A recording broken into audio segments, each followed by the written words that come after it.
And then there were two. I'm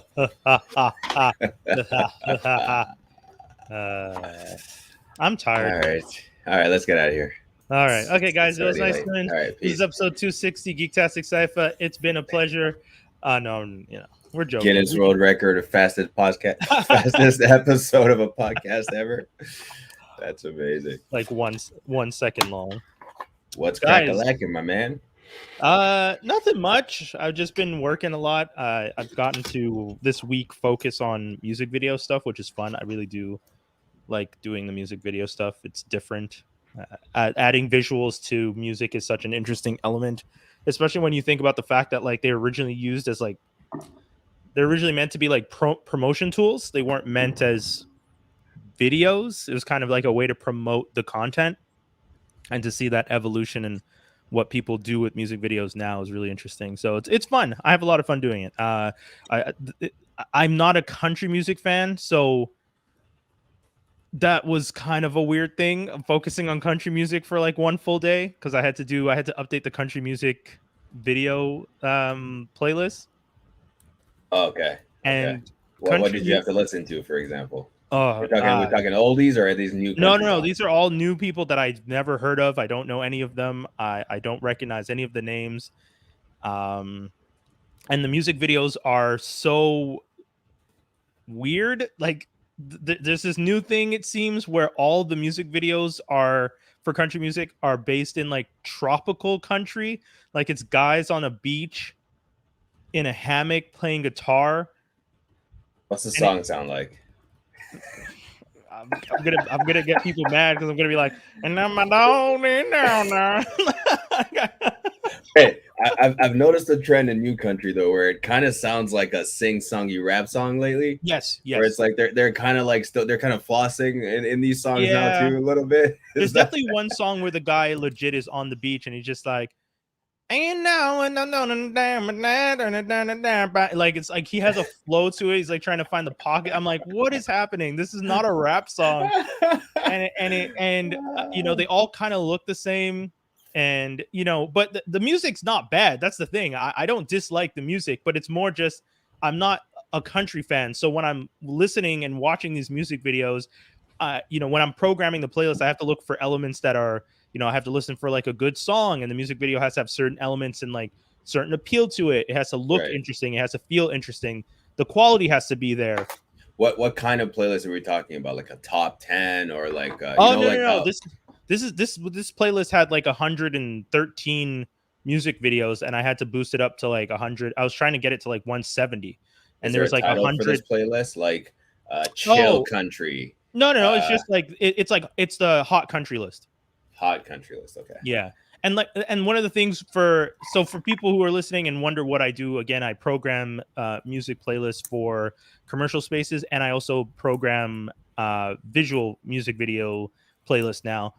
And a lot of the time when you're programming this stuff, you have to take into consideration where it's going to play. So for example, one of my clients is a sports goods store, and they have very specific requirements. Like you can have women, or I guess you can have people dressed not scantily, but they can be like in bathing suits if they're on the beach, but they can't be in underwear on a bed. But that's still location appropriate. And I get that, and I understand that. We're talking about sexually seductive versus not. Yeah, right. So there's sexually suggestive content, and the idea that if someone is in underwear in a bed, it's more suggestive than if they're in a bikini on a beach. And I get that. It's just that when I was looking at some of the music videos, the people on the beach are wearing like one of the music videos was a girl in like, how some girls just wear like pajama pants and like a tank top. Yeah. That video was flagged as being too sexual because she's on the bed singing and there's cleavage. But the other music video with the country guy with girls on the beach in bikinis wasn't too sexual. Yeah, this sounds like a pretty flawed principle to begin with. it's just interesting to me where the lines are for, it's theirs, right? It's moved according to the goalie. That's pretty much the yes, yeah. That's one of the things that I find really interesting. It really depends on like this in this context is okay, but in this context we don't feel comfortable with it. Yeah. We're like, it's like that's fine. That's my job. Explain yourself. Nah, I have they'll never give an explanation. Yeah, I have a whole bunch of other clients now that don't want music videos with people drinking in it, and I'm always just that's like, not bad, actually. No, that's good. That's good. Promoting alcohol and cigarettes and movies, videos, whatever it is. Yeah, I'm good with that. Yeah, I could see that. I'm trying to think of if I want to do like a seminar to help people who like help artists who are creating content to give them feedback on what will help them get more spins in certain spaces. Because like one of my clients easily we had a meeting and they were talking about how many clients walk through the doors of all the stores across the country. Okay. And they're just like on an average day, anywhere between 1 million to 3 million people will frequent the stores. Wait. What's the time range again? In a day. In a day? Across where? Across Canada. What store? Are you about to? I'm not allowed to say. Okay, but cool. Like when I heard sounds like that, a pretty pop-in store. Yeah. Yeah, it's a major brand across. It's a major national brand. Oh, it's McDonald's then, 100%. Anyway, and it's like 1 million to 3 million, and I'm working on this playlist. Actually, and McDonald's is probably a lot more than 1 million a day. I'm not gonna lie. Oh, probably. It's not McDonald's. I would love to brag if it was. I take that back. But the thing that's kind of crazy to me is, I know the people that hear the playlist that I'm building aren't actively listening. It's passive, right? It's just ambient noise in the background. Yeah.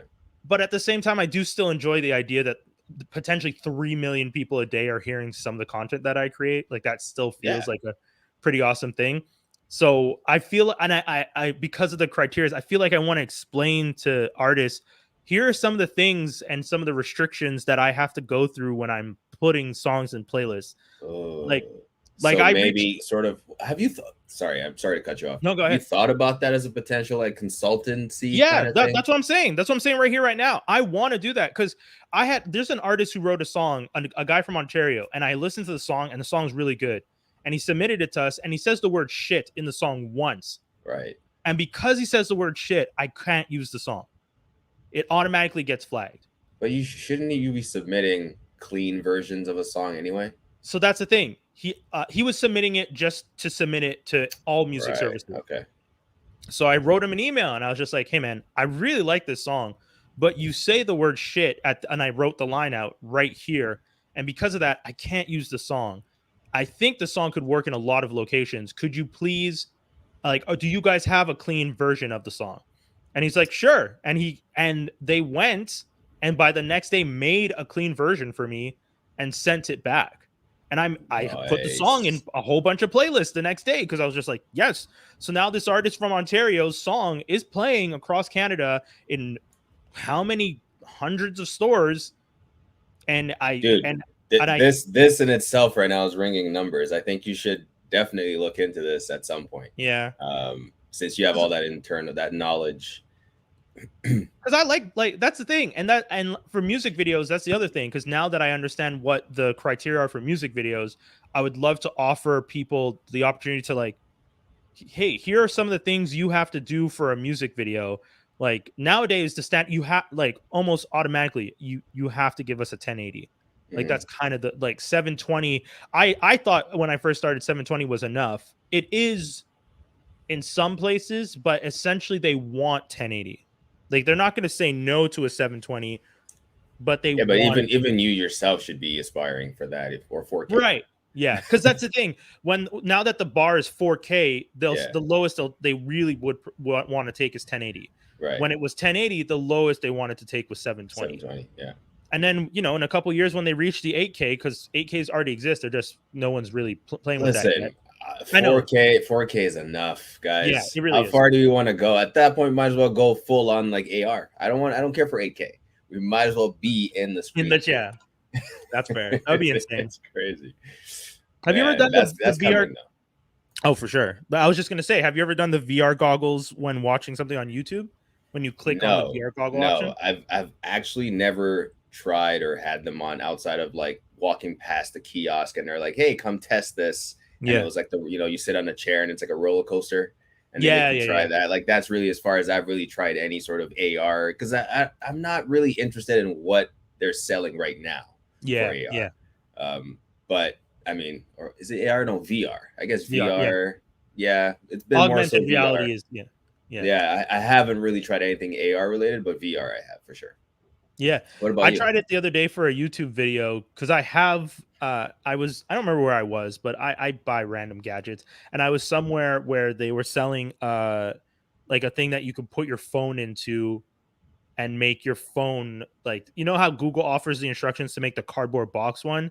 Right. Yeah, I bought like this one that's already it was plastic, and because I guess no one was buying them, they liquidated it down to like $2 from like $50. It was like it's like a hard plastic with special lenses that adjust and all this stuff and a special strap for your head and then you can connect headphones and I was like Is and it it was like augmented reality or virtual? no, it like you plug your phone into the thing and it just And you're has watching something specific on your yeah, screen. Oh, I yeah, see. Okay, okay. yeah, yeah. Ah, So you can see, watch this is like what I mean. If it's not Ready Player One style, I don't even want to try it yeah, yeah, that's fair. right now. I mean, it was kind of cool though because you can watch all those YouTube videos made specifically for it, where For like that, you're yeah. saying the roller coaster. But YouTube has an option now to put your videos in the goggle mode, and you can Oh, watch any video, and it just makes it as if you're watching it in like is that good for your eyes? I've no, always thought probably not. about that. Yeah, I've horrible, probably. like if we're gonna make VR sort of goggles or AR like goggles, I would assume they'd make the screen especially in those things anyway, so that you can actually have your eyes be that close to the screen. But if you have your Yeah, phone at max brightness or whatever brightness you put it on that close to your face, it's already bad enough the way we already use our phones. yeah. I could only imagine having it that close to your face. It was not good. I tried it to say, oh, this is interesting. I wanted to watch a full show and see how it felt. Because similar to what you were saying, I kind of wanted to understand the experience of that immersion. Because right now we watch the 1080, the 4K, the 8K. We're Right. watching TVs and they're still at that distance. It's still the distractions of all the things around me. What would it be like if I tried to like remove all those distractions and it's just this almost like a theater, but even more focused? And it wasn't. I didn't really. It didn't change anything. If anything, it just made me like I kind of missed the option of being able to go to my phone when I'm watching a TV show where it has a lull. I'm like, oh, okay, I'm just gonna play this Brain Duco. Put Brain this. Duco. Yeah, that's what I've been playing a lot lately. Instead of Is it like Sudoku. Sudoku, but like a Yeah, different, like a bug? but it's just blocks, and you have to do. Anyways, it's Tetris and Sudoku.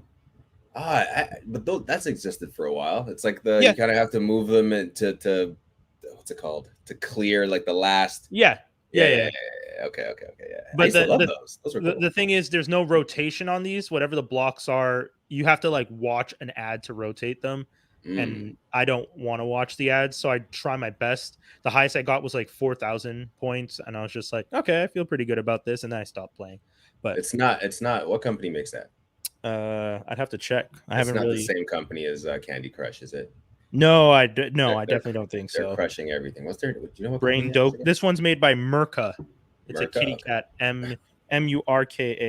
Okay. Oh no, my best score is 15,000. My bad. Here I am. Oh, nice. Undercutting myself by 10,000 points.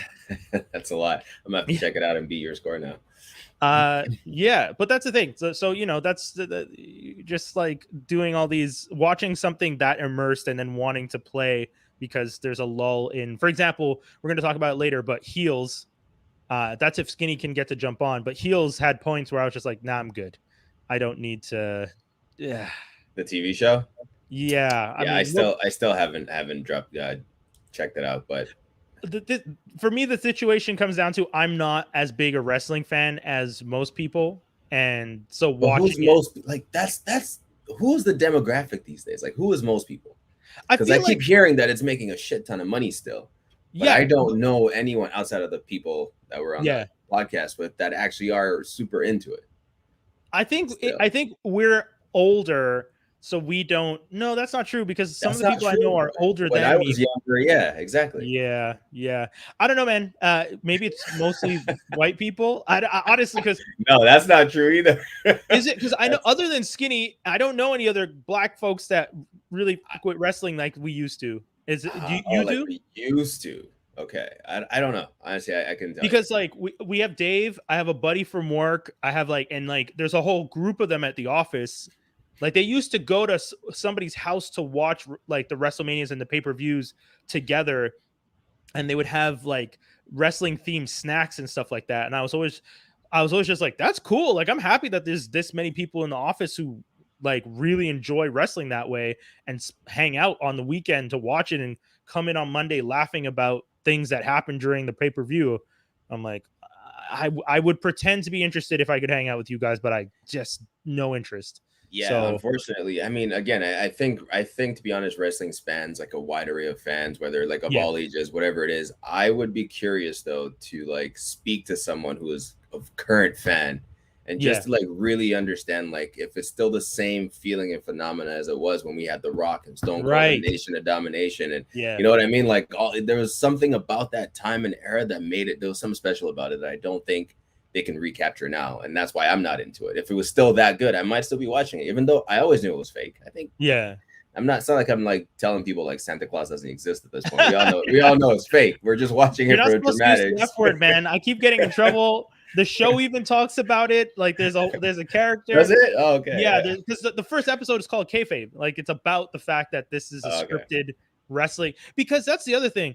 The show is about the fact that this family runs Duffy Wrestling League, and that the son writes the scripts and decides everything. And the other brother is now, I want the title, and the older brother's like, no, you don't deserve it yet. And that's the Cain and Abel story of it, is that. So it's Cain and Abel. I'd be interested in a show like that, though. It sounds interesting. Yeah, Seeing as I grew up with wrestling, so I feel like that. Yeah. I think it really comes down to the fact that it's a pilot, though. Like it felt the first episode feels like a pilot, and that's not a bad thing. I don't. So hopefully Skinny can jump on at some point because he said he's going to try and jump in if he can. Speaking of pilots, though. So you just said that, and you recommended Detroiters a few weeks back. I started watching it. I told you it's a great show. Yeah, but the first episode has that exact thing you just mentioned right now, that pilot feel where the quality is horrible. Oh, yes. Yes. Like terrible. But then episode 2, it's like 4K. Yeah. Sometimes they really need to reshoot the pilot. They really do. There's I think Sunny in Philadelphia has one of the most famous ones where they like you could see the progression of the quality over the years. Yeah. But the pilot of that show, and even like the first season, just looks so cheap. Like it's just horrible. But you get it because you know what it is. Watching Sunny in Philadelphia makes me think of a video game that a game about running a network where you start off with one camera, one set, and 4 actors. And every season you get more money from advertisers and you upgrade your studio to do more and more. And now you record more, you get more resources, you hire more employees. Yeah. Because you watch the show season 1 and you're like, okay, for the time, I guess this was acceptable. And then you watch the current seasons and you're like, you guys could have never, like, if you tried to give us that pilot that from then now, it's, I get a lot of these shows, lightning in a bottle. Oh yeah, I think it's all about timing, right? Yeah, that's how I feel with when it comes to It's Always Sunny. It just was at the right time. We needed a show like that. Never really was a show like that before. Detroiters, to be honest with you, I was a little worried. Okay, as I'm watching it, in the sense of like, is this act going to get like not repetitive? Am I going to get sick of these two characters, the way they act, knowing this is literally Dumb and Dumber? Yeah. Dumb and Dumber, but slightly smarter than Dumb and Dumber. Yeah. But the one that is really dumb is really dumb. Yes. But he doesn't have any redeeming qualities or any moments that are like he's smart, except for when he's being like sneaky.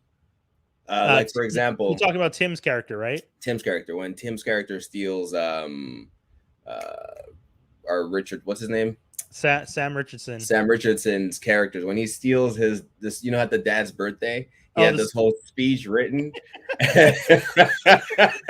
and I forgot what the reason was now, but his speech. Oh, his dad had a mustache. Yes, and the whole thing was every year he kills the speech at his dad's birthday, right? For some reason, his dad's birthday is people that are at the birthday attending it giving a speech about the dad. Like that's the whole birthday, and then they have breaks, maybe like 15 minutes in, where they do the hustle and they're back to doing the speech.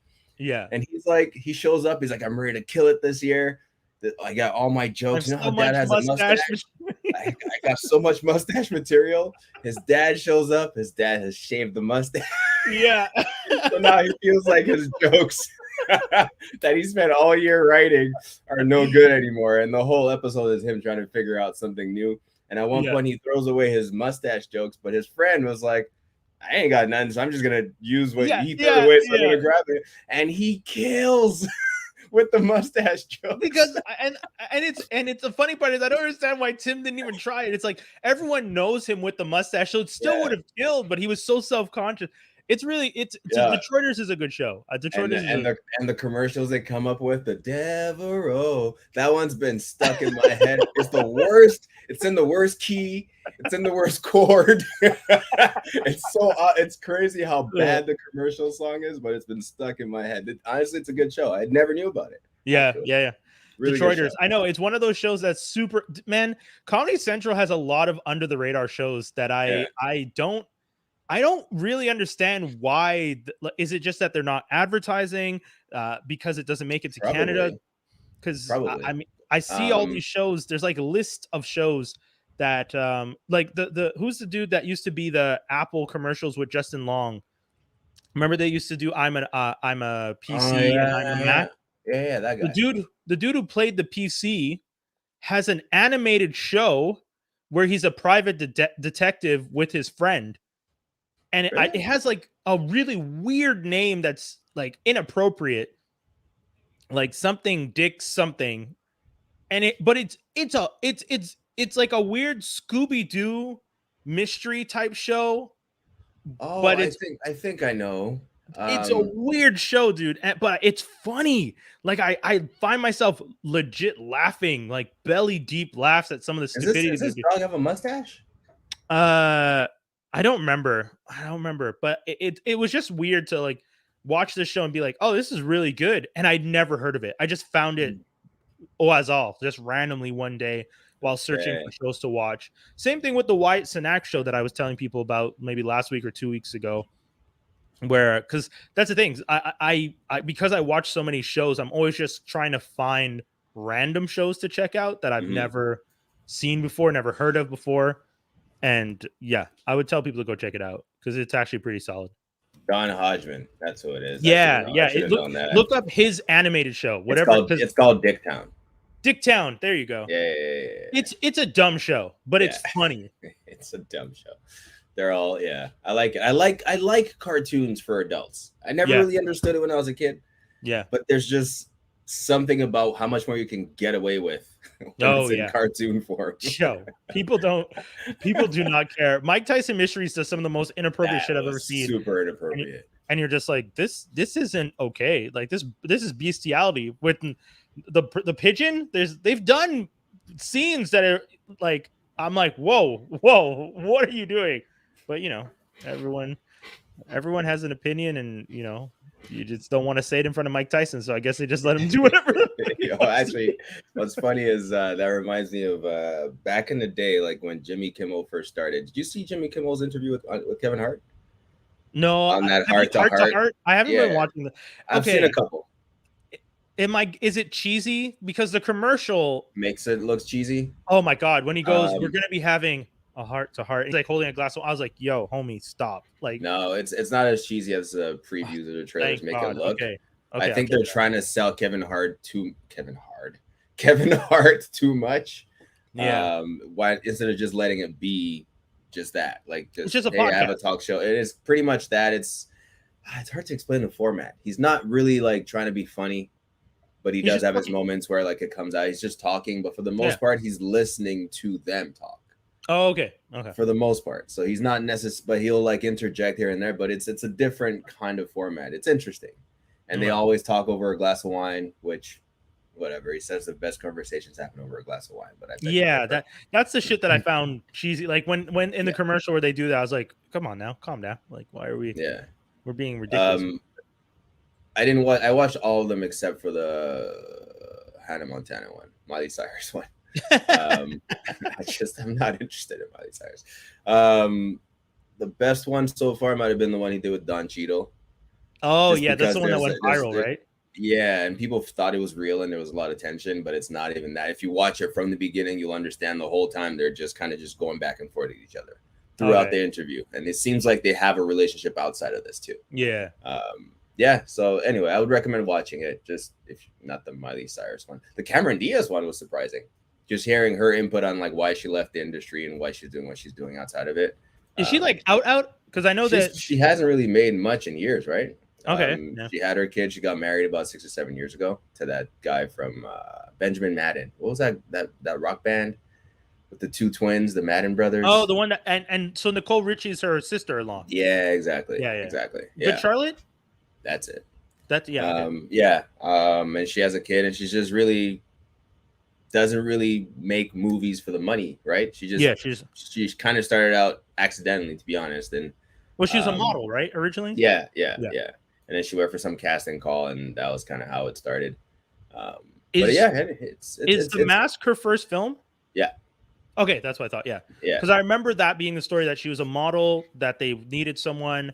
She appeared in The Mask, and then that's what the studios were actually going after Anna Nicole Smith for that role. Oh wow! But they couldn't pin her down, and the director was like, ever since he met Cameron, he's like, "You're good. Just keep studying." Keep showing up for the auditions. Just keep showing up. I'm gonna make sure you get the role. So he worked for like 2 to 3 months, and she said she only found out she had the role like a week or two before it started filming. Oh so wow! She was preparing for something she probably didn't have the whole time. But the director really believed in her being he saw the vision for her being that character. It goes to show what happens when someone. I remember being, yeah, man. That's something when I used to go to music festivals and there would be panels about getting your music in places and stuff.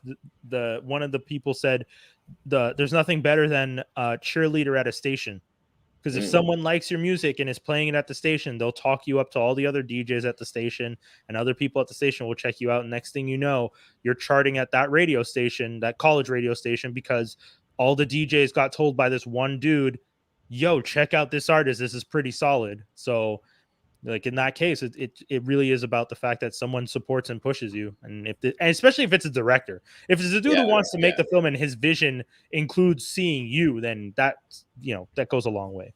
Yeah, it does. 100%. She probably would have never gotten it otherwise. Yeah. Sorry. Anna Nicole Smith at the time was like, God damn. That's wild. Okay. So you saw a movie I wanted to see.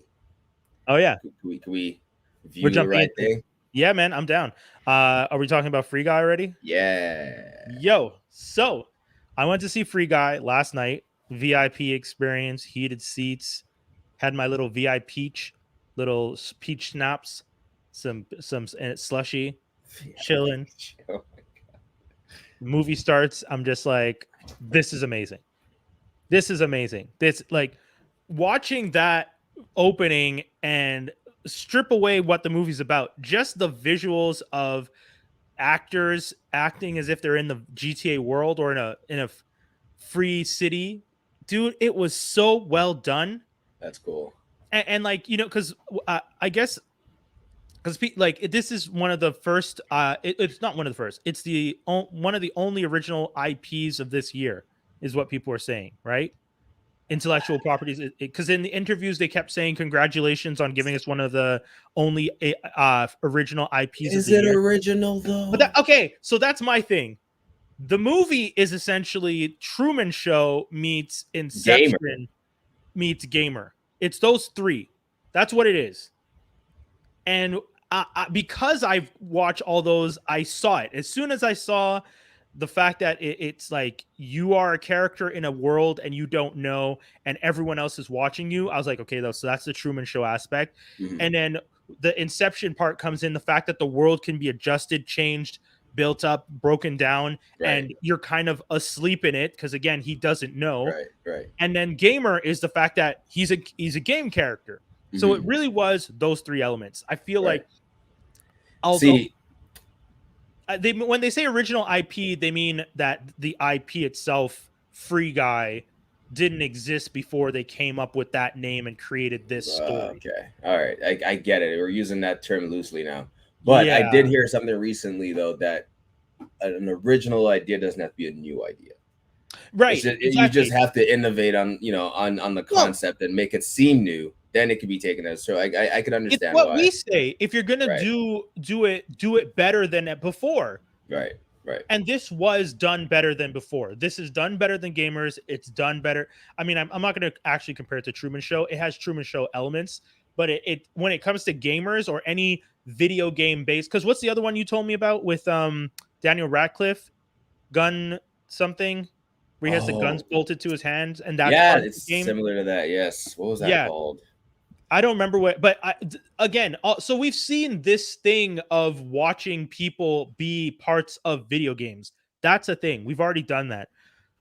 The difference is this one is a virtual world where the characters are played by people. And I like the way they, when you're watching the movie, it's Ryan Reynolds and all those people. And then when you pull out into the real world and they're looking and they're showing you on screens, it's like an avatar version of Ryan Reynolds. It's an avatar version. Like it's obviously really high quality, but it's still computer generated. And I like that there's that kind of separation of in the real world when they're watching people play it, it's like, oh, okay, this is a game. But when for example, you can tell it's a 3D model. It's the same thing as me playing Call of Duty right now. I'm not seeing of course. So like when Joe Curry's character is playing and he has to go into the game and I always forget the Indian guy's name. His name on Instagram is Utka Inc. or something. But when those two have to jump into the game, they start discussing like, how are you going to be in the game? And he's just like, oh, I'm going to put the porn stash on and I'm going to be a cop, blah, blah. And the other one's like, oh, I'm going to be fur from head to toe. And he goes in dressed as a bunny. And you're like, why? Like, this is so ridiculous. But it's funny and it's fun to watch. And that scene leads to what I consider like the best Inception style scene where literally a whole entire building starts getting rearranged and stuff as per the control of one of the characters. And I was like, this is so cool. Ryan Reynolds does an excellent job as this. Ryan Reynolds is playing a kind of silly, I don't even know how to explain. Are we putting him? You should probably give him some time there. I know, right? This nigga just brought me right in. I couldn't see what you were doing. I just couldn't see what I was doing. Fucking guy. Well, I guess I'm a smoker. That's okay. I'm playing. I'm here for 2 seconds. Y'all got me for 10 minutes. I'm out here. Here's let's jump to Heels and then we'll come back to Free Guy. Yeah. Okay, well, we could come back to Free Guy. I do want to touch on it a bit. Yeah, for sure. Heels. So let's talk about Heels real quick. I watched it. I was telling Toby, pilots are pilots, and you can tell that a pilot's a pilot. No, this is a pilot of shit, boy. This is a pilot, boy. This is like, hey, are you sure your landing gear is up? Because this is a pilot.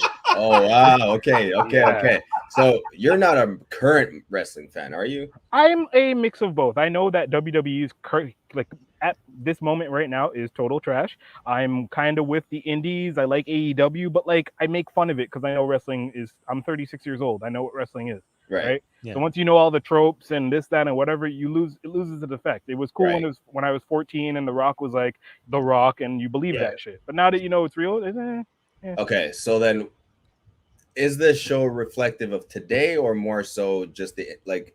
It's definitely reflective of the indie scene. This show is reflective of the NWA Hoboken, like Southern Texas, like that scene, like the like barnyard, like not even to be barnyard, but legit barnyard type, that kind of wrestling. Where like they really want to keep kayfabe. This actually might be like more old school, like pre when WCW and WWF and NWA were the main players. This is probably where that was, where like literally the circuit was southern towns like Alabama, Georgia, so on, and then like, you know what I mean, like and keeping the kayfabe in and out. Like he doesn't go that he to doesn't like their brother is, but he doesn't spend time with his brother in church, right?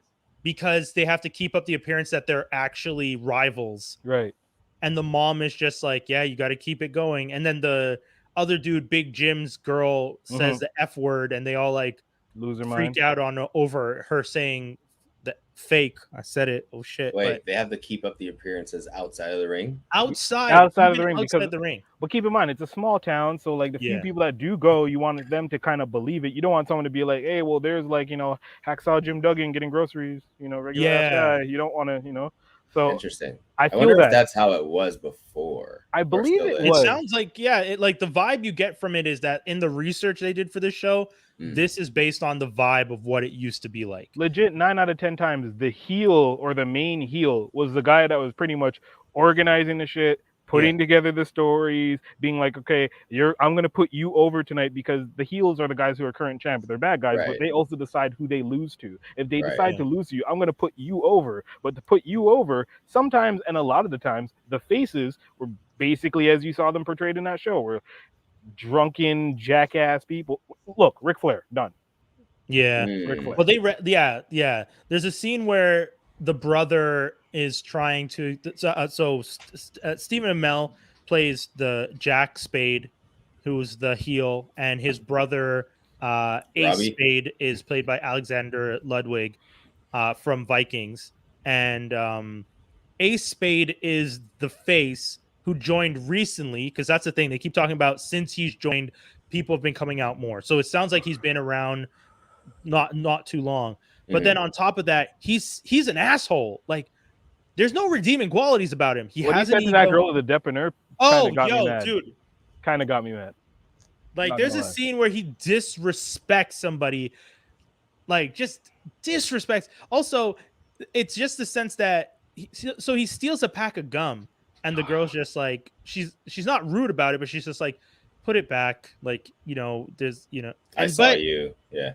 But I will say, she's not wrong to say it, but for her to say, your father would be ashamed. That was like you were asking. Oh man, that's that old dog. Yeah, that's that old dog, man. You can't say anything mother or father related. Yeah, when you want to settle something peacefully. Yeah, what you like? Say about I feel sorry for your mother. Because he puts the gum back down and he's walking out, and it was done. She could have let him walk out. But then she says, your father would be ashamed. And then he comes back and tells this really nasty story about her when she was a kid, and her family helping out her like his family helping out her family. He basically was more or less like, you remember when you were little and you would tell us a story about this dog and how you lost that dog one day and how you loved it so much, so on. Well, my dad said, when you were still crying like weeks later and you still hadn't found that dog, my dad looked at me dead in the eye and he says, you know, it serves them right that they don't find that dog. That little girl probably wouldn't have eaten it. Yeah, she was a big girl. So essentially he's saying like, this girl's so fat you would have eaten your own dog, which, okay, I get it. It's a little harsh. Cold. It is super cold, but at the same time, Brian, you're right. She shouldn't have jumped up. Yeah, if she, because she could have let it go. Yep. And it's fine if you decide you're gonna take a shot, be ready for him to shoot back. He just shot back, like she shot with like a BB gun, and he shot back with a shotgun. Yo, man, like he's like, there goes your morals, there goes your self-esteem, all that gone. He hits her so hard, she ends up leaving crying. Tells her dad, you don't see all this, but later on, Amell mentions it to the brother, like, oh, so-and-so called me and he said his daughter went home crying because of what you said. And that's, Amell gets upset not because of what he did, but it's because he's a face, and when he does stuff like that, he looks bad. Right. Interesting. But okay, so then what makes it bad, boys? It just feels too much like a pilot. Like, I feel like Stephen Amell kind of, I guess he had a direction for this, but he didn't show it in the first episode. Yeah. It's like from what I see, you're clearly seeing that Ace is going to jump to the other faction, and then them two are just going to be feuding amongst that shit. Like, you see that clear as day. Yeah. So I just want to see where this is in like episode 10.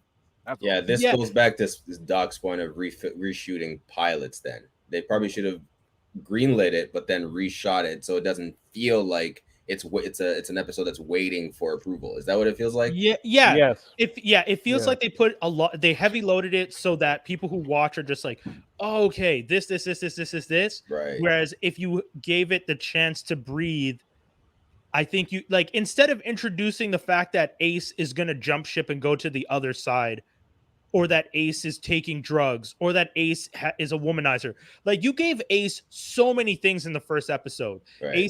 Ace is late for church because he's been drinking and he pees outside of the church on a tree. Big Jim is his buddy that always has his back. Their dad, Tom the King Spade, their dad passed away, and his old buddy Wild Bill shows up, and Wild Bill now works for what sounds like WWE or the equivalent of that. Yeah. And he's telling Ace like, oh, they're interested in you. And he's trying to convince Ace to actually hurt Jack in the ring. Right. Don't just fake it. Sometimes a real punch is what a man needs, like stuff like that. But all of that is all loaded in the first episode for Ace. How long is that? How long is an episode? An hour. Oh, wow. It's an hour show, and you gave me that much about Ace, that much about Jack. You heavy loaded the episode so much. Jack is bad with money. He keeps spending, even though he has an agreement with his wife. He doesn't spend enough time with his son. Like, you gave us so much. That's a lot. That's a lot. I'm wondering, like, how many episodes per season? If you have an hour per episode, this might be a 13. I'll check. It's on Stars, so it could be.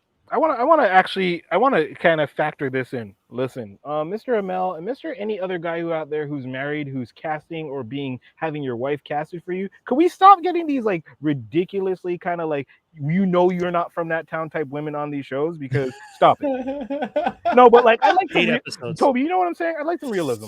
I feel you. Like it's a girl like who's obviously from LA and is like we were talking about the bedroom and the beach and how you can be dressed for your location. You should be geographically selected for your appearance. Realistically, if this was really a small town, I'd like to see Jack Spade with the girl who worked at the Depiner.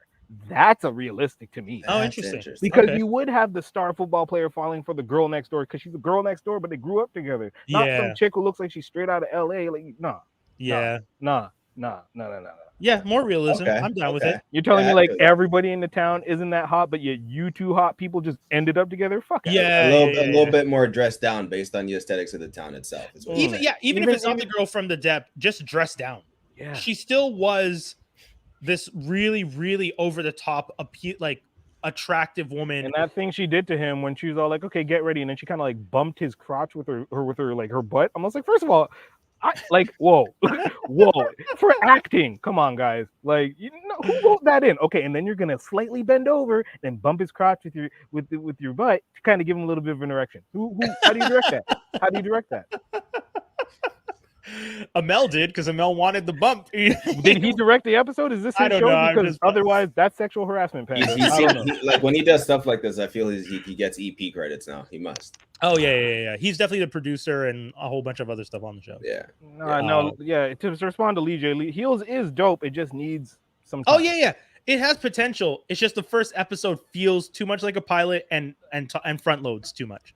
Okay, so it should have been reshot. Yeah, that makes sense. I'm not mad at an episode having a lot, but when it's so much that it feels like this is almost too much for the first episode, because it like you were saying, where do you go when you put this much in the first episode when you could have stretched out some of these things? We'll have to see how 2, 3, and 4 goes. I think the next 3 will make or break this show. Yeah. Yeah, that's one of the things about TV shows. The pilot and the second a second episode is usually supposed to be a similar version of the pilot with less information being conveyed, because now they can do more of the story, but they still reiterate some of the main principles. So they're probably going to reiterate the Jack bad with money. They're going to reiterate Ace's potential drug addiction now. They might even recast a role or two. Yeah, sometimes. Happens. I think the worst show I ever saw for pilot to the second episode was the Buffy. Man. No, what's the girl who played the only girl on Thor and the show she had? Thor. Yeah, the Thor movie. Two Broke Girls. No, the one about FBI? Yes. There? Yes. It's a show about the FBI and that filmed girl. here. What's that? Quantico? No, not Quantico. Not Quantico. But she had tattoos all over her and she doesn't remember anything. Oh, Blind. No. Yeah, Blind something. Is it Blind? No. Blind I just saw it recently. What's her name? Jamie Alexander is Jamie the actress. Alexander. Yeah. And the show was on load. Oh, Jesus, it's not even listed. Blindspot. I was close. Yeah. Did I say Blindside? Shit. Yeah, you said Blindside. But Blindspot, if you watch the pilot of Blindspot and the second episode of Blindspot, they literally have the same fights. They have the same, like they cut the episode almost the exact same, and it doesn't make sense. It's crazy when you watch it. You're just like, but you guys did this in the first episode. You did this exact thing where you went into the building, this person hid, this person did this. Like you had the same pacing, and I was like, oh, that's bad. That's bad writing. Yeah. Didn't that show just end? It went on for a while. Yeah, they got a good number of seasons out of that one. Oh yeah, about like 5 years. Wow. 5 or 6 years for a show that honestly, from the first few episodes, because that was one of the first shows we talked about when we started doing pilot season on this podcast. Yes, it was. We talked about that way back, and I remember saying, "This looks cool, the action's cool, but I don't know, guys. I don't know where we're gonna see and where this is gonna be in the next year." And then it was cool. It to me, it felt like I give it a check. I'll still watch it if I like, because I still know where I'm at in terms of like season 1 or 2. I think at this point. I'll put it on in the background or something. It's like a dumber version, in my opinion, of what's that show with Elizabeth Keene with Ultron guy? Blacklist. Blacklist. It's like a less smart version of Blacklist in a way. Yeah, less smart version. It kind of is, but it's enjoyable still because I like Jamie Alexander actually since like what's that Kyle XY. I don't know if you ever watched that. Yeah, I never watched it. I saw the first 2 episodes. It was cool. Yeah, that was a cool show. And ever since then, I kind of like, when I saw her in Thor, I was like, oh, she's finally getting something. And then Thor kind of went sideways, with that cast of characters, and she never really got her chance in the Marvel world. So I think, isn't she back in some kind of superhero form now? Oh, I don't know. I just closed it. But I think the thing that bothered me with her stuff was, she is back. Thor: Love and Thunder. Yeah, I think she was back, and she was in Loki. And she had a scene in Loki. Yeah, but in Loki, she was a memory of some. It was a memory. Yeah, it's not actually. It's not like he could interact with her and beyond. I mean, he did interact with her. Well, she interacted with him. Yeah. Over and over again. That sounds a little suggestive. If you're like, did you watch What If? Yeah.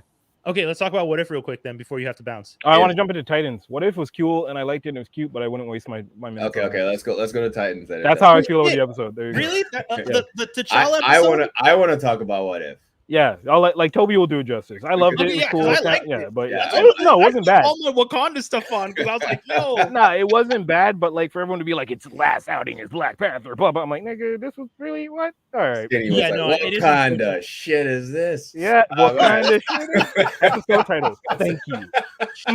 Is that the title? What kind of shit is this? Yeah, what kind of shit is this? I like that. Let's go. I hate how good of a title. Let's talk about Titans. I only saw the first 2. I haven't seen 3. But I think I've seen all I need to see. Yeah. Unless 3 is that much more extreme. Oh boy, you need to watch that episode. Yeah. Okay. Okay. So like when you want to talk about between Blindspot and the other one in terms of upgrades, why does this show just upgrade 10 points every season? So I also like the fact that they almost don't care what happened the last season. They don't give a fuck. Yeah. Seriously. Like last season. Every time. How you start the season and you're just like, yeah, we're gonna be in Gotham. Bong. That's it. Even we're gonna be in Gotham. It's like, a whole new lineup of the team, kind of. Just whatever. But also, the thing with Jason that I didn't understand is you're telling me Jason went through the stuff with Deathstroke and then still went back home because the Deathstroke stuff was, remember, Scheme, when we watch it, we're just like, oh, that's how they're doing the death of Jason Todd type thing. Yeah. No. And it's like, no, we're still going to do the real one after we've already put him through this version. We're just going to make him like super crazy so that now that he's never afraid of again, he's just going to get hooped up on drugs that he's making and then get his ass killed. Killed. How do you even... Anyway. Yeah, maybe the drugs made him like slow or what. I don't know. Slow his heart. What'd you do? Hey, Joker, listen. So you're not gonna really kill me, right? Like we're just gonna. Also, yo, I'm sorry, but in this world, Bruce Wayne sucks. Hey. Wait, why do you say that? Why he wasn't bad this season? What do you mean? Bruce Wayne, you're telling me they pulled one over on Bruce Wayne that easily? Who pulled one over on Bruce Wayne? How old is he supposed to be in this universe? He got Dark Knight age because there's references to Carrie Kelly. He was also, yeah, I saw that actually. That was cool. Carrie Kelly, Duke Thomas. Yeah, that's pretty dope. I think he's on his way to Dark Knight age, but you got to keep in mind where Bruce's head is at. Like, Alfred died because of COVID. I'm just saying that. I'm throwing it out there. Because of COVID. They said something 2020. I'm like, oh, COVID got Alfred. Cool. All right. That just explains it. I just think that the Batman wouldn't have buried the wrong body, and it's so easy. Like, we're talking about Bruce Wayne. Batman was tricked with a fake body. We'll get an explanation. Not even that. There's no body in the coffin. No, he's just, We'll get an explanation. He slowed his heart down. They can gloss over certain things. They can gloss over certain things for us to accept it. But I think that is something that's still in everybody's mind. It's like you want us to accept this heel turn. Speaking of heels, you want to accept this heel turn the way you depicted it? Sure. You want us to accept that Bruce Wayne got deceived like that? Sure. You want Joker somehow didn't finish the sure. Yeah. But how? How did it all go down? Yeah. Why is he all of a sudden going after the Titan? Like, there needs to be some kind of explanation. Yeah. He's going after the Titans because they left him out of their little like reunion club thing when like everyone got upgraded and he was just left there. And then he went back to Batman and he's like, okay, so like we're gonna just be better than them, right? And Bruce is like, nah, Robin's handling it. I'm actually gonna do some Wayne Enterprise business, maybe. You know what? Let's start. This is what Bruce is doing. Wow. Okay, check this out. He's doing Batman Inc. now. That's why he's so friggin' aloof. Not like before. Like before, mean all that research he's doing on those kids? Well, the research for the kids and him being on a private jet when it's clearly 3 a.m. in Gotham and he should be home. Like, if they go and show us that they're doing Batman Inc., I'm down. I'm just saying that could be why. I think that's a dope idea. I like that idea. I'm just concerned that if they don't go that way, you're just telling me that the world's greatest detective just undetected got won over by some random. He's lost a step. I would believe that. I'd believe that. There's been so much Batman plot armor. This guy could be Batman until he's 100 years old. Hey, Brian, you get hit in your head enough times, you're gonna lose a step. That's what I'm telling you. Right? You got to Jiminy Jillikers yourself out of a trap every week a few times. You're gonna lose a step. Oh man, that is. Oh amazing. Shit! Not another trap. God damn it! How am I gonna get out of this one? And then, so the only thing I feel like I'm maybe lacking on story wise is the Starfire thing. Which does that get explained in episode 3? I feel like they're gonna pace this like Daredevil season 2 and do like 4 episodes Robin, 4 episodes something, 4 episodes the next time. Interesting. Also, give her back her red hair. Why are we? Yeah, what happened, man? Why are we just have her out here with black hair? Oh, it's red when she's Starfire. Oh, is that what's happening? I didn't. Yeah, anytime she lights up, her hair turns red. Oh, I never noticed. And I'm like, oh, okay, I guess it was actually that. Yeah, why would you make that change? I didn't know. Nobody's gonna. Yeah, it's stupid. I'm gonna quickly respond to this and say no. These are one-offs. Titans is not DC in my opinion. Titans at this point. And Young Justice, those are their own Elseworlds. They're Elseworlds. Boom, here you go. Yeah. Y'all can get your main shit as a one-off at this for now. Right. We're gonna count it as lightning in a bottle. Yeah. DC still gets no cred. Yeah, you know what? It's funny. We see them. They fucked up so many times that even now, when we see 2 properties do relatively okay, we're like, nah, you still get credit, bitch. Nah, man, you fucked up way too many times. That must be frustrating for them, but they brought it on. They brought this on themselves. You can't take 15 shots and miss 13, and when you hit 2, we applaud you. That's not how it works. We're still losing the game. Yeah, exactly. We're still losing the game by a lot. So yeah, we enjoyed Suicide Squad 100%, or the Suicide Squad. Yeah, we enjoyed that 100%. Yeah. What else happened in Titans? Barbara Gordon. Yeah. What's the story there? She's never. It seems like there's some history. She was Batgirl. She was Batgirl. Yeah. Okay, I missed Joker. Was Batgirl. Yeah, Joker. Yes, Joker shot her. Was that explained at 1 or 2? Yes, in one of the episodes, she talks about when they're getting drunk. Weirdly, it's like it's 3 a.m. in Gotham, and y'all are just sitting on a couch getting drunk. Like, right. Okay, I remember that scene. Okay, yeah, you're right. Wow. Yeah. Interesting. But she got mad real fast. What about her leg? What happened? Oh no, the actress has gotten in an accident and lost her leg in 2016. So I guess it wouldn't be make sense to have her have the Oh, so she just did it in some way that whatever she lost. Okay, that's cool. Or they just didn't explain it because as I told Brian, I was like, is Joker cutting off legs now? Or what's happening? Because she just you said he shot me. You didn't say he operated. Yeah, borrowed something. Cut off blood flow to the leg, and they had to amputate. Who knows? Yeah, it's possible. Maybe. There's something there. Okay, do you guys think Joker's actually dead as everyone assumes? No, it's the Joker. No. I know. What about this peasant ass scarecrow? Would you guys like that? Oh, the guy from Mad Men. Why is he a pothead? What? Yeah. I love that he's a pothead. He's just like, oh, you got some OG Hindu Kush, bitch? Yeah, give me anything 25% THC or more. Yeah, some narc shit. What? Yo, you got papers? You got a light? Nah, I got a hookup. Okay, we good. Yeah. It slows down my brain. No, it doesn't. And then Nightwing says, oh, you're doing the pothead routine? I'm like, what is happening? Yo, honestly, I don't smoke weed, but that felt hella disrespectful to potheads. It crazy. Felt disrespectful. A little bit. I saw it and I was just like, yo, they are disrespecting the potheads with this one. This is not what cool. Is happening? It's y'all trying to lose ratings. Oh, super unnecessary 2 minutes right there.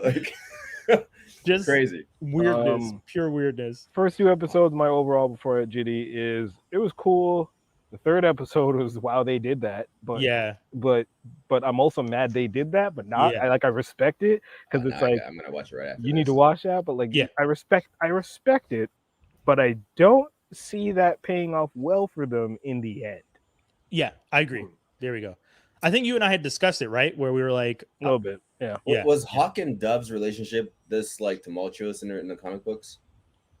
I never read it when it was girl. This version of Hawk and Dove never existed at the same time, unless I'm wrong. So from what I remember, Hawk and Dove was 2 guys, and then Dove died, and then they replaced. Oh, it is with the girl. Yeah, with this Hawk. Yeah, with the guy. With the same Hawk. Yeah, but then he at one point goes evil, and turns into something else. Because there ends up being a woman Hawk too. Yeah.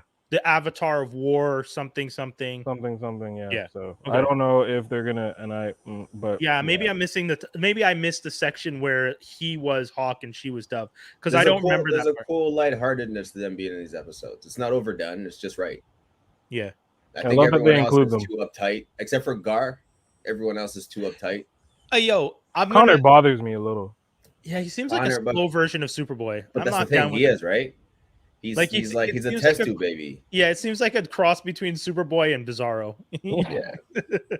I'm like, every time, even though they're like, oh, you read this so you can do stuff, and he's like, what? No, that's not how that works. That's he's still technically a kid, right? Because he's just like grown. He has like Lex Luthor's brain, so they're like, yeah, you're a genius. Figure it out. And he's like, wait, what? True. I forgot. Does that develop at some point? Well, that's kind of you'll see. Okay. Yeah, that's true. Okay. Cool. I will say this about Gar though. I like that Gar's just like, nah, you know what? Fuck this. I'm calling Bruce. Hey, Bruce. Right? Yeah, you didn't see that episode yet. It doesn't matter. There's a part where Gar is just like, hey, yo Bruce, you need to roll through, man. Shit's getting crazy. Yeah, I was like, yo, what is this? Gar, I understand you're going through some shit. Like, you don't know me like that, but I understand, B. Just bring your ass home, please. Can you do that? He's a super Batman fanboy, though. I know. Super Batman fanboy to the point where he'll call this nigga and be like, yo, Bruce. You don't know me. Yo, dude, it was too casual. You know, when you're when someone talks to you and you're like, I don't know you like that. Don't talk to you like that. It's like, yep. B was on that. It was well done though. It was funny. Skinny and I were saying this one last thing. I'm not mad Raven's not there. I'm not gonna lie. I was gonna ask. Fuck Raven, dog. It's the same thing as that's why I said they don't. What happened? Yeah. Well, she left to go with the Themyscirians. Yeah, last season. The Amazons last season. Yeah, to try to revive Donna. Yeah, so she's gonna come back at some point being Donna Troy's gonna come Amazonian. back. Yeah, is gonna come back as what was her secondary character? Or Donna, something? Troya, Troia. Troya. Yeah, she's gonna come back as Troya, and then there you go. But like the fact that Raven's gonna come back Amazonian trained is kind of crazy to me. That worries me. Good. She won't be pussy. I'm down. She doesn't need any fighting. She's got darkness. I know. Yeah. The last time she used them powers, she brought her dad upon her, and then they're like, you know what? You just chill. Maybe we don't let you do what you do. And now their team is perfect. We got a guy who could turn into a tiger, kind of. We got Superboy, but he didn't even need to, like, that's so funny how they use Garth like that. Like, yeah, you just be like Keto from Ninja Turtles 2 and just beat these guys up with karate and then turn into a tiger. Like, I think that's all they have CGI budget for this season. Oh, true. They just keep reusing the same tiger reusing model. that one as much as possible. They have that man turn into a tiger every 2 seconds. It's just like, put in the tiger. But now they don't even try. Like, now, like, it's like his clothes are like to the side. It's like, really, just get him the suit. Get him the suit. That can change with him, please. Can we do that? Because Batman's got the money. Now, him and Batman are buddies now. He could probably get some funds to. He's on the speed dial, Tony Stark style, to help him upgrade his suits. Call up Batman.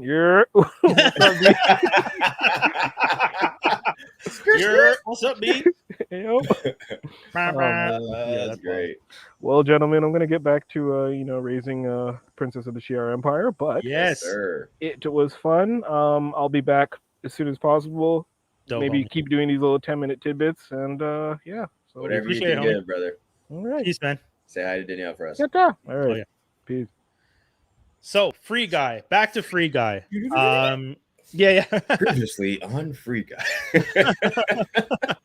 I mean, so like we were saying, when you break it down, and it's kind of those 3 movies: Truman, Inception, and Gamers, and it's more of Gamers, and all the actors do a really good job.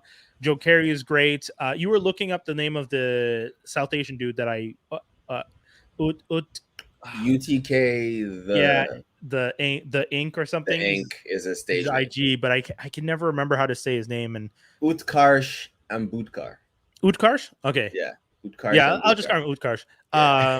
Utkarsh and Joe as a team, being the like nerds in the office, was great. Mm-hmm.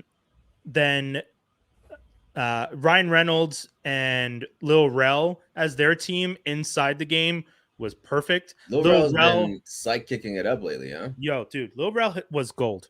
Did he carry his own movie recently? I feel like there was something he was a star in.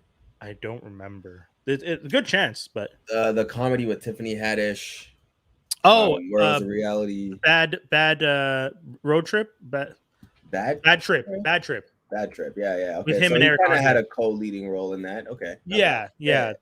That movie is easily one of the hardest laughs I've had in 100%. Same. It was so unexpected, dude. I'm telling you, if you guys need a good laugh, like just one of those therapeutic laughs, like where you feel the toxins coming out your body as you laugh, that movie will give it to you. Bad Trip, 100%. I would recommend it too. One of the creeper hits of 2020, I think. Facts. Yeah. But yeah, Free Guy as an original idea, original IP, but not original idea, it still works. Mm-hmm. Jodie Comer does a great job as her dual role, because she does a lot of being in universe and out in the real world. Taika, oh shit, man. This guy's everywhere now too. Yo, the Suicide Squad, and he's gonna have one of the most successful years in the box office. And his new show that I wanted to talk about that I didn't write down, but I if anything, maybe I won't talk about SurrealEstate, and I'll talk about that. Reservation Dogs. I watched the first 2 episodes, and that's also aces. Like, really, Taika's not playing, and the fact that he was so good as Ratcatcher in the 3 mini scenes you see him in. Like, it doesn't really do much, but he, like, the way the actress who played his daughter, Ratcatcher 2, talks about him makes you so emotionally connected to him that when you see him and he's acting, you're like, God damn, this was good. And then to see him in this movie playing a full-on villain, he's not a good guy. He is an asshole. And he comes into the movie maybe 30 minutes in, but is amazing. Well, okay, I was going to say, is there any villain in these kinds of, because a lot of times it can go a little too cheesy with the villain role in these kinds of movies? Is he like treading the line? Yeah, he does such a good job of starting off as a caricature of a villain, and then by the end being a villain. Like you at one point it almost felt like the caricature was to make it seem like everyone underestimated him because he's kind of this Kanye kind of like wild. Right. He wears like kind of crazy outfits, Yeezys, walking around the office yelling, "Guys, King hit," like, you know, just being kind of a big character. Right. And people kind of talk about him like, oh, he has the vision, but he doesn't actually know anything. But then later on, you get a sense of like, no, he actually knows his shit really well. He knows exactly what he's doing, and he's not playing anymore.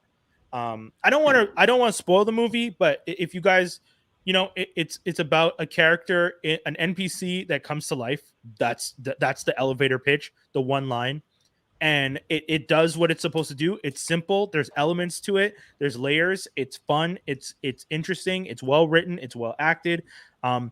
It has one flaw that I will only say once other people see it, because I think it's one of those things that is more to me. I don't like this thing that they keep doing in these movies, but we'll see.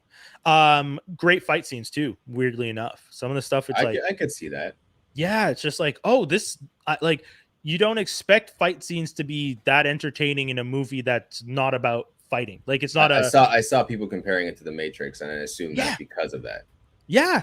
Okay. It's weird. Like you don't expect a fight. You're like watching a kind of weird. It is, because it's you know, when you're watching a comedy, you don't expect, as you're watching a comedy, for something to have those kind of that kind of level of a fight. Because it's just like, ha ha ha, I'm supposed to laugh. I'm not supposed to actually worry that my lead character is going to get their head smashed in. And you're like, oh no, this looks potentially very dangerous for this character. Free Guy is only in theaters, as far as I know, Mike. I don't think it's on any streaming platforms right now. Yeah, it probably won't be if it keeps making a lot of money in theaters.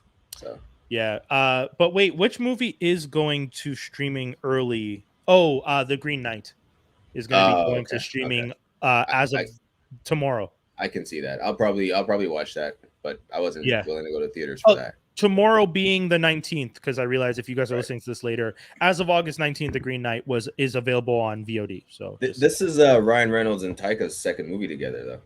Right. What was the Green Lantern? Yes. Okay, that's what I thought. Yeah, back in like 2010. But Taika wasn't even like Taika yet. No, but he was acting in like What We Do in the Shadows and like stuff, like little roles. So to see his range, it's more on the comedic side, 100%. Yeah.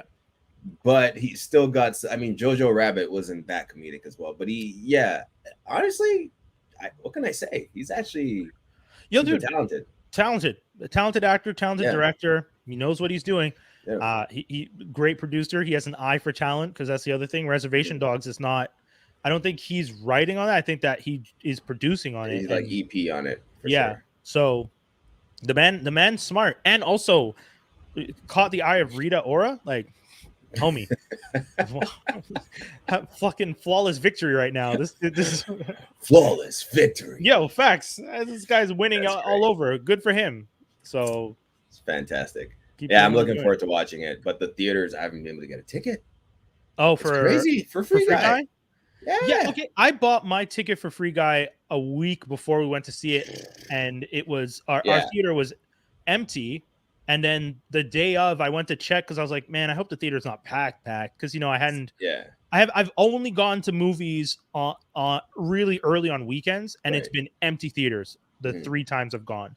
And then this movie was Cheapy Tuesday, so I was just like, okay, it was still VIP, so there's still a lot of space between us, but it was packed. Like even with every empty seat, there was still like every empty seat was only because someone had bought a seat. Yeah, all the VIP, all the times I checked were gone. And I haven't gone to IMAX in years. I usually just go to VIP because I like the I love VIP space. Yeah, it's amazing. Yeah, it made me want to. I checked IMAX because I want to see it that badly, and it's all sold out. It's crazy. This might be the first movie of the pandemic to do this. Yeah, I think so. Interestingly enough, I think the true test right now for NATO, the National Association of Theater Owners, when they keep saying that we saw drops because of same day. This movie will be that test, because if it maintains the second week, then they definitely are gonna have an argument, because they're definitely gonna have a case. If the movie's good, people want to go. It's really that simple. People do love going to theaters. People love that movie going experience. I don't want to watch everything on my TV screen. I don't. Right. I want to be immersed in it. I want to be lost for like the 2 hours I'm in there. Yeah. And the fact that this movie is going to do numbers with the Delta variant hanging over it in comparison to Black Widow, which wasn't as bad and still dropped, NATO will definitely have other arguments. Time killed that one. Yeah. They waited way too long for Black Widow. It was no matter, it was doomed and destined for But the Suicide Squad also dropped off. Failure. That's what's and that's again because HBO Max did the same day release. Interesting. So we're gonna see, man. I mean, Free Guy's really gonna be the test, and it's funny because it's a Disney, right? Like I know it's technically Fox, but it's Disney. So this is Disney. That's true. It's one of the properties that Fox had prior, right? Yeah, I think Disney greenlit a sequel already, so I'm assuming all's well that ends well in this one. Yeah. Disney is probably rolling right now. They're just like, so you guys made this movie, and we just got it, and now it made bank for us. Perfect. And now we're just going to roll with it continuing. That's so true, because the budget wasn't even on them. Nope. At that point. Everything was done before. So everything's in a plus right now. Okay. Yeah. I think the only budget for that it's not technically Disney. It's 21st Century Studios, but it's marketing. Yeah. Promotional for sure. Yeah. Wow. Promo. Yeah. Wow. Big W. Ryan Reynolds, man. Also killing it in the last light. What were you saying about his career? What were we saying about The Rock, the IP savior? Oh, yes, exactly. I think Ryan can say he's similarly on par, man. Like, I guess so. He's not hurting. He's not like, he had a few movies that weren't like what Safe House is, and Safe House wasn't bad. It's not bad, but I mean, it just selfless, Safe House, and something else that people always reference when they're trying to say, well, Ryan's not perfect, but I'm like, guys, you're naming 3 out of his like 10 movies, and what did they have against Selfless? Selfless wasn't bad either. I know, but it's just it's funny because you and I agree. I like Selfless. I liked Safe House. Hitman's Bodyguard's not that bad. Second one, I didn't see the second one, but fine. And then 6 Underground or Underground 6. What's the one that was on Netflix? Underground, I think. I thought that's another one that was fun. I thought it was a fun movie. I didn't think it was a good movie, but it's a fun movie. That's the only Free Guy is fun and good. Wicked. Yeah. That's dope. I'm definitely seeing it now. All right. What's SurrealEstate? Thumbs up. It's think of the like any kind of supernatural show meets House Hunters. Okay. But it's not a reality show. It's a drama. Okay, well, it's a take on it, kind of. Yeah, because it's like it's an office it's a realtor's office that deals exclusively in haunted houses. I see. Okay, I get the gist. All right, and weird hilarity show, ensues. I think one of the reasons I really like it is it's Canadian, like Canadian, like and plaid. Where does it take place? I think they're supposed to be in Seattle, like how all those shows, sci-fi shows. But it's just when you watch it, it's like, oh, there's the guy, that Toronto actor who's on Star Trek Discovery. Oh, there's that actor from that Canadian show and that Canadian show and that Canadian show. It's like, it's just a long list of Canadian shows. And you're like, okay, that's cool. Okay. Western Canadians who still have heavy Canadian accents trying to be American, which is a little funny sometimes. Like you can hear it. It's like, oh, I hear it. Like sometimes I get mad when they make fun of our accent, and then some of the Western Canadians, you hear it, man. Eastern too, man. Yeah. On both coasts. Yeah. Let's see. You know what? Before we get into what if, okay, I'm gonna recommend people watch Beckett on Netflix. Oh yeah, okay. Super dope with John David Washington. Yeah. Kills it as like a regular guy who's on vacation with his girlfriend in Greece. They decide to leave their hotel because there's supposed to be a protest across the street from their hotel room, and they wanted to kind of escape from all the noise. Like, let's hit the countryside for like the next few days. Let's leave our hotel, smart. Right? Seems smart. while on vacation in the countryside. Between traveling from one location to another late at night, they both fall asleep while driving. Car crashes. Oh. She goes through the windshield. She didn't have her seatbelt on. He's still kind of awake, but as he comes to, he sees a woman and a little child, and then he climbs out the car, goes after her. Next thing you know, he's in the hospital. We don't know why or how or what happened. And then he's trying to find his girlfriend. They're like, you know what? Her body's being transported somewhere else. You can see her when you get there. We just need your details. Like, things start feeling a bit weird. Yeah. And then during the investigation, they're asking him, like, you know, the house you fell into, nobody's lived in there in years. And he's like, wait, no. But when I got out the car, I remember seeing a woman and a boy. Yeah. Then the police officer is like, no one's lived there in years. But if you tell us what they look like, you describe them, we can go take a look for you. And then he's like, where am I? What town am I in? They won't really tell him. Like, shit starts feeling weird. Yeah. And you're just like, okay. And then he's playing it off. He calls the parents of his girlfriend. Yeah. The it tells him they're in an accident, but doesn't tell the dad like she's dead. Like, he has a hard time. Oh, she is dead. This is not a spoiler, by the way. Okay, no, that's fine. It's just because I wasn't sure. She didn't make it. She didn't make it. Oh man, that's why. Yeah, she didn't make it. Yeah, that's right. Okay. Yeah, so he couldn't really tell the dad on the phone. The dad's like, we're gonna come down to Greece. We're gonna figure out where you are. Once you know where you are, just let us know. I'm gonna tell the mom. Like, he still thinks his daughter's alive, but you can tell he's having such a hard time. Like, I just killed your daughter, kind of like situation, right? Yeah. So he hangs up, walks around town, like retraces his steps because the cops told him where it happened. So he goes back to the site, goes into the house with the hole in it, and this lady shows up and bam, starts shooting at him away. And the whole movie does not let up from that point. Okay. And like it starts to reveal itself. You're so confused for like 40 minutes. You're like, what is happening? Why is he being shot at? Okay. Why did he cry? And then it reveals itself slowly. The conspiracy unfolds, and you kind of learn as you go. And honestly, he carries this whole movie. Normally we see movies like this. A regular guy gets into a situation where like things start going awry, and all of a sudden he has these skills and these way of fighting that you never knew he had. He's just a regular guy trying to get away. Okay, not pulling off any crazy moves. Just he's not really like a going up secret agent who just happens sheer to be power of will the whole way through. Dope. Yeah, like it's that. really, really well done. I liked it. I'll ask the golden question. Mm-hmm. Does race play a factor, or is he just a character who happens to be black? Just a character who happens to be black. Bong. But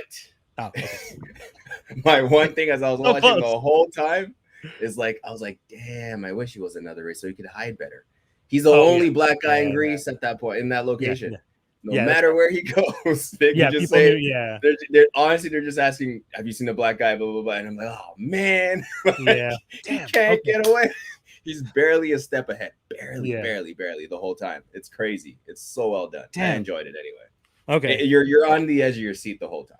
Until all the way till the end. I'm looking for more of those movies. I'm not saying I want to erase race from it. Mm-hmm. But like what's the werewolf one that we just talked about with Sam Richardson? Right. That character is just a character who happens to be black. Yes. His race plays no factor in it. This would fall in that category. Just for the sake. I'm just saying for me, I was like, oh man. Yeah. No. That's fair. That's fair. Yeah. Because sometimes it's nice to have those movies where it's like, oh, I like that these characters. This is just a character that we happen to be playing. Mm-hmm. But if you close your eyes, man, certain times you hear his dad. It's crazy. Oh, I'm sure. That delivery is. There's a word for it. I always forget. Idiom. I can't remember it right now. But there's like a word for a person's personalized way of speaking, and I'm sure Denzel's being so specific must have influenced John David. Like, for sure. You grew up in that house, and you're just like, well, this is it. What if T'Challa was Star-Lord? Wow. If they're all like this, I'm in. Yo, the first episode didn't really sell me on What If. I kind of was hesitant last week. I don't know. Did we really talk about it? We kind of touched on it. I talked about it. Yeah. I liked it, but I felt like it felt rushed. There was no real it just didn't feel complete to me. It felt rushed. Yeah. Like she's Captain Carter. She's gonna fight. He's now Iron Man-esque. Yeah, and now there's a portal, and it just felt there was no heart, in my opinion. I think one of the reasons, and I definitely agree with you, I think what they're trying to do is they're trying to do the movies in half an hour in an alternate story. That's it. and it sometimes it doesn't work. It didn't work in the Captain. From my I liked it. Yeah, I just felt like it didn't really work in that short time frame. But for this one, perfect. Yeah. The seeing Thanos being part of the crew. Oh my god, I didn't want to say it, but the fact that the fact that Thanos running gag throughout the whole episode is still trying to explain to people what his plan was, and everyone's just like, that sounds like a genocide. He's like, no, it's random, and they're like, but it's still a genocide. That is great, but he doesn't have that drive or ambition or that, like, he's not stuck on it like the Thanos that we know. He's just saying, he's just kind of like he's having philosophical conversations. There you go. I got stuck on that word for a second. Something like that, right? And he's kind of like the Drax of the group a little bit in that. Yes, he was kind of which was, to me, I thoroughly enjoyed seeing Thanos in a different light. Seeing how Nebula his fractured relationship with Nebula was not that they're like really close. We didn't see Gamora. No, but I like that Nebula and T'Challa seemed to be a thing. That seemed to be kind of a like the fact that she has a nickname for him, calling him Cha-Cha the whole time. I was just like, you two have banged. Like these two. I'm sorry, you don't go around calling someone sorry Cha-Cha. It's like, oh, we get it. Yeah, I thought that was funny. Jimon Hansu's character being part of the crew too. My God, that was great. Yeah, it was so good. I like the joke being that everything you saw Star-Lord do, T'Challa's gonna do. T'Challa just does it way better. Yeah, and the spirit of like he's just like T'Challa as a person is just a good person. Yes, and that seems to rub off on everyone he meets. Yeah. That's the true core of it. That's what makes me miss the fact that we won't have like that Chadwick Boseman Black Panther because of that. Honestly, dude, did you see the name of his ship? No, I missed it. So instead of it being called the Milano, it was called the Mandela. No, that shit gave me goosebumps. I was like, crazy. Wait, is that what I think it is? And I paused it. I was like, shit, this man named his ship the Mandela. I was like, that's cool. Yo, that was wild. Yeah, that's cool. Little things like that were just so cool. The Collector being like that powerful. Yo, that was I thought that was kind of cool. Like the Collector was Thanos-esque in the sense that he was like built and had all these controls and like body armor and stuff like that, could fight. I was like, oh, that's pretty interesting take on the character. Yeah. And it's interesting also to see on the flip side Thanos who he is without the gauntlet. Yeah. Like, right? Just how well, I guess he's also, I mean, I don't know. The Man-Titan is still a big fighter. Right. But he did not hold his own against his own old crew. Like he did not. He started getting his ass whooped, and I was like, "Oh, this don't look good." Yeah. He needed help from his daughter to get away from that one. Yeah. Man, what else was in that episode? Howard the Duck. The usual Howard the Duck. Not helpful, but not helpful. Yeah. Always wanted to drink. That's all he wants to do. Sean Gunn playing that same character, the sidekick or one of the Ravagers, and that other Ravager guy who had his face all damaged. Those two were really well done. Like those, I don't know if they got the voice actors back, but I know Sean Gunn was there. I don't know if the other guy was there, but it was good. I like that. Like you were saying, I like the ensemble cast. Yeah. They really made it fun. But I wondered in this universe, okay, so the Ravagers came down by Yondu's orders to find Star-Lord, Peter Quill. They actually were looking for Peter Quill. Yeah. The son of Ego, the planet. But then they end up grabbing T'Challa by accident. But why not just return him and go back on your mission to look for... Yeah. Did I miss that? Well, I guess the scene is Yondu says to him, why are you out here by yourself? He says, I'm exploring. And he's like, well, why would you limit yourself to explore the Earth when you could have all of this? Yeah. And I think it's the idea that T'Challa has the heart of an explorer. That was the whole gimmick. Because his dad said it earlier, right? Yeah, it's just like you have the heart of an explorer. Okay. And I was just like, oh, okay, I guess that's supposed to be the thing we're all just supposed to accept. But that makes sense, because it must have felt to him like he was confined within Wakanda, and the reason he has a heart of explorer is when he opened Wakanda to the world. Okay, I could see that. But I will agree with you that it didn't really make sense that they pick up the wrong kid and Yondu's just like, whatever, and they just leave. He doesn't try to pick up the other kid still. I thought there was a bounty or some money in it or something, right? But I guess whatever. T'Challa rubbed off on him immediately. Yeah. It was good, man. Everyone recognized T'Challa as Star-Lord. The fact that Honsu's character said when he says Star-Lord and he knows who he is a flip of the whole Peter Quill being like, who? But it's also because with the stuff he does, he's more like Robin Hood. Yes. Right? Yeah, he's a hero. He steals things from the rich and redistributes it to the poor. So I thought that was a cool, different take. And they did the Mary Poppins thing where Yondu's just like, we steal from the rich and give to the poor, like your guy Robin Leeds. It's like Hood. It's like Hood. I was like, okay, because I like the fact that they worked lines from Black Panther into this. Mm-hmm. Like there's very specific lines he says about I don't remember exactly what it was, but I remembered when he said those songs, like, oh, that's something he says in Black Panther. That's something he says in Black Panther. And I also like that it's very much a blend. They really figured out how to blend the scripts, write it, and it was fun. I liked it. Yeah, I was expecting when they went back for there to be some kind of like someone else's the Black Panther. Yes, agreed. Because the dad's older now, right? Yeah. So I was expecting us to see like that. I don't know. What's it called? Killmonger. He's grown up. The brother, the uncle's still there. He must still be there. So yeah. So anyway, but that didn't happen. So I'm assuming Killmonger maybe or Shuri. I thought either one. Yeah. But Shuri definitely isn't because you see her standing next to the king. Yeah, she was having conversations with Hansu's character. Yeah. At the end there. Yeah. So anyway, I'm looking forward now to see the Killmonger episode and see if there's any tie-ins. And maybe this is it. Maybe these Well, I know Killmonger shows up in the Tony Stark episode. Yeah. The other thing is because I got the Lego set for the What If, and I know that Tony ends up on Sakaar because the Lego set is him building armor that transforms into a race car.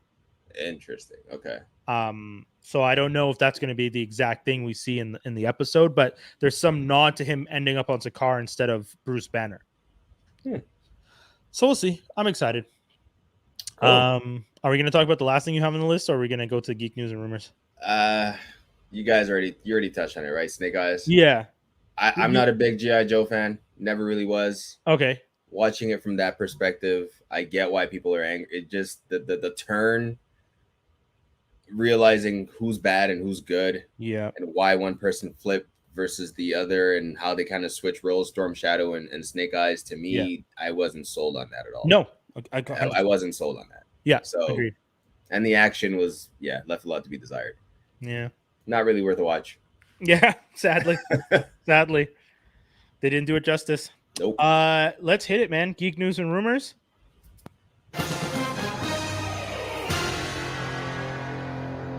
Geek News and Rumors. Wow.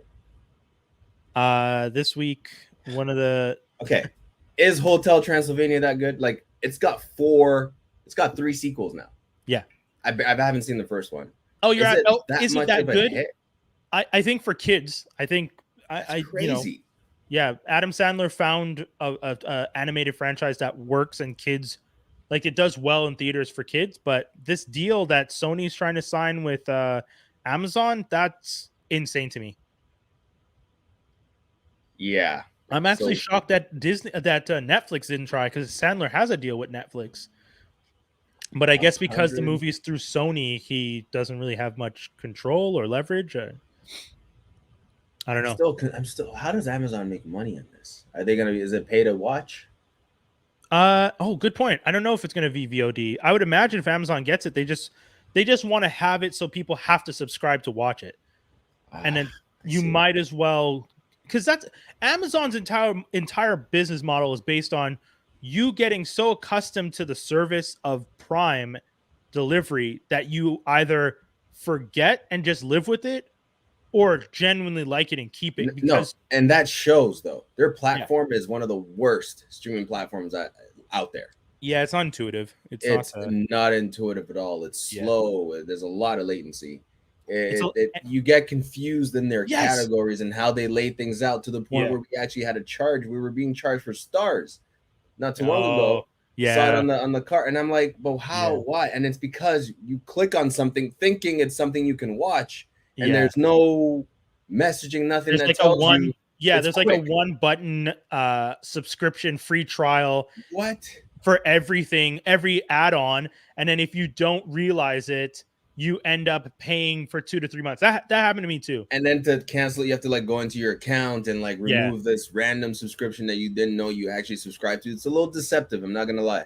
Yeah, they've gotten a little better now because there's a section, at least on my Fire Stick. I use Fire Stick to watch it, and on Fire Stick there's a section specifically for the things you add on. So if I go to that section, I can see that I have something added on, and I'm like, okay, I know I asked for that. They need that on the TV, on the smart TV apps as well. I can see that being But yes, to your point, I could see why they spend less time on their platform. They don't really care. People are paying for Prime anyway. Yeah, but they should. And it's also they're still the cheapest, because if you like, Prime is what, $100 for a year. And I get all the deliveries, and I get Prime. Like I'm not paying any extra. So how I don't? It's not a month to month. That's the thing I don't even understand. Like it's crazy to me. The only thing they're trying to get you on is the Amazon Music now. I get a lot of those ads. They're trying to. Jesus Christ, yeah.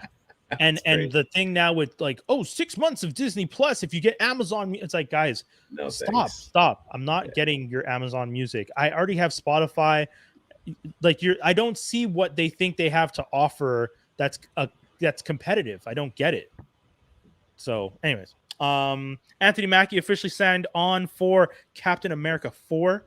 I thought that was a weird announcement because they announced the movie the day after this day of the season finale of The Falcon and the Winter Soldier, which was retitled Captain America and the Winter Soldier. And now they're going to do Captain America 4. Who was going to play Captain? Like, you guys got Anthony Mackie to exclusive. Anthony Mackie agrees to do a project he was already signed on for. Yeah. I don't know. I hope this forces Anthony Mackie to really train, though. Like that was my biggest thing with him. And a lot of the action, I could see he was taking up more and more action roles, and I'm just like, he's a little too stiff. Oh, okay. For the roles he's playing, like where he played the robot, that worked. Oh yeah. Funny enough, I get it. Yeah, but if you're gonna be Captain America, throwing the shield, flipping, like you need to be or look like you can do that. And one of the things he's always said is that, and I think who else called it out? There was another actor that called it out recently. I forget, but a lot of them have no muscle under that suit. Under the suits they wear. And that was Anthony Mackie. He said that was his pride ever since like the first movie, is like he never had any muscle under the suit. So I hope that he actually kind of like elevates a little bit, just a little bit. Okay. It's Captain America we're talking about. He doesn't even have to be muscular. He just has to be more toned. Just be in shape. Be in shape. Just be in fighting shape, and hopefully improve those hands too. He never really had like the martial arts, the fighting. True. He's not a combat fighting skills.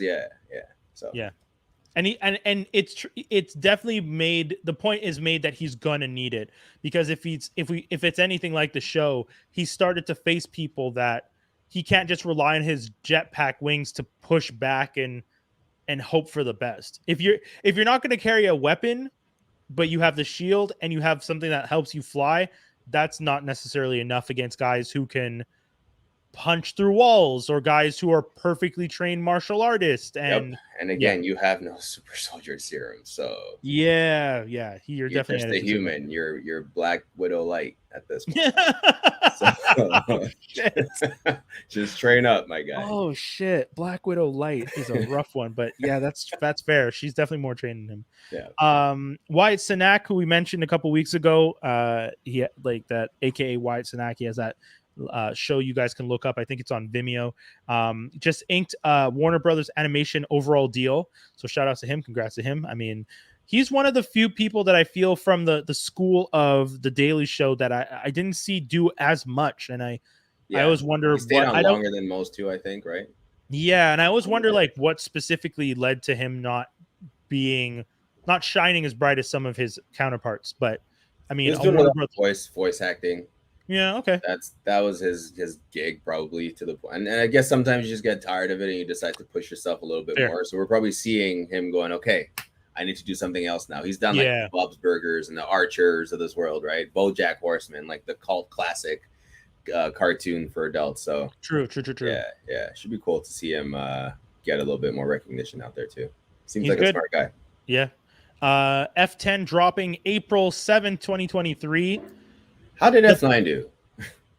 It did well, from what I saw. The other thing about F9 is it had such a long rollout, though. It got dropped like June in some parts of the world, and then kind of just rolled out globally over a couple weeks. And whoa, it made 700 mil? Yeah, I could see that. Internationally, those movies make insane money. How much did it make domestic, though? I don't think it made domestic box office. Hold on, I'm gonna guess domestic. I would say it made less than half domestic. 155. There you go. Yeah, way less than half. That's big that it made 700 million and 155 of that was domestic. Like the international numbers are huge for that franchise. I think that's within a month too, right? 25 days to 30 days. That's insane. Yeah, that's crazy. And to be honest, again, I didn't think it was that good of a movie. It's it's stupid, it sucks. It sucks. Okay. I was scared to even say it because I know some people really love the Fast franchise, but I loved from F5, 6, 7, like those three right there. They could have ended it right there, and I would have been happy. 8 wasn't necessary. This one super unnecessary. Yeah, sorry. Like the stuff that happens in it. Yeah, it's just not like I get it. It's Fast and the Furious, but it's just there's a certain line, and I think they've. Oh, they jumped the shark. They jumped. Yeah. I mean, they jumped the shark a while ago, but now they're jumping multiple sharks. Dude, they were in space. They ended up staying on the space station, like stuff like that. It's like, okay, I guess so. That's cool. Suspension of disbelief. Ending this off, we on a slightly sad note, but for any of you guys who are British comedian fans, UK comedian Sean Locke passed at 58 after a battle with cancer. We bid him an adieu and a rest in peace. He was best known for 8 out of 10 Cats, which is a comedy game show in the UK. I have BritBox, so I tend to watch it every once in a while. It's pretty funny. They also have 8 out of 10 Countdown, which is like a hybrid of 2 shows that they put together. That's really funny. It's always sad when you hear someone is lost to cancer. He was a really popular comedian. A lot of people were posting about his loss. A lot of British comedians specifically were saying he's one of the best, and it's really a tough loss. We were, rest in peace, and peace, man. We hope his legacy lives on in that show because as a fan, it's a solid show. So if you guys are looking for kind of this witty, dry British humor, he delivered it on the show. So you can check out I have BritBox. I'm not sure if it's on any of the other, you can get BritBox. As we were saying, funny enough, we were just talking about Prime. One of the add-ons you can get is BritBox. So there you go. If you guys want to try a free month, if you have Amazon Prime, you make sure you set a timer, set an alarm, cancel it. Or do what I do, subscribe and cancel immediately, because then they give you the free month and it just turns off the renew. Does it? Yeah, it because you get the free month, but if you don't put the renew on, like if you just tell it like cancel, you'll get your free month and it won't renew it. Oh, you have to go to that's the thing. They make you go into the you'll still have to go into the account. But if you do it early, that way you don't get screwed over by forgetting about it. Because that's true. So, there you go, kids. Guys, that's the whole show. The 2 lone soldiers with their buddy who came through. Dave is supposed to be back next week, but I don't even know if we're back next week. Are we taking the day off? I don't know. We'll see about that. When Dave gets back, we'll tell him we're not doing it and just show up on the show without him anyway, just to punish him. But this was cool. This was fun. I always enjoy having this conversation. Yeah, man. Don't forget, guys, we always say it. We always ask you guys to consider it. And we hope you do follow us on all our social medias. That's at Geektastic Cypher. If you guys don't know how to spell it by now, I don't know what to say. But for those of you who are listening to the podcast, I will say GeekTastiqcypher. PHA. And if you guys haven't already, also that Geektastic Cypher, you can follow it on twitch.tv/Geektastic Cypher if you want to watch this podcast live on Twitch, and make sure you follow us. And if you want to watch us on YouTube, just continue to subscribe on this exact YouTube channel that you're watching, or if you're listening to it, go over to Free X Agents Media on YouTube. What were you going to say, Tobe? No, nothing. I wasn't going to say anything. That's it. That's the whole show. Thank you so much. We had so much fun. We'll be back soon. Peace, y'all. Doses.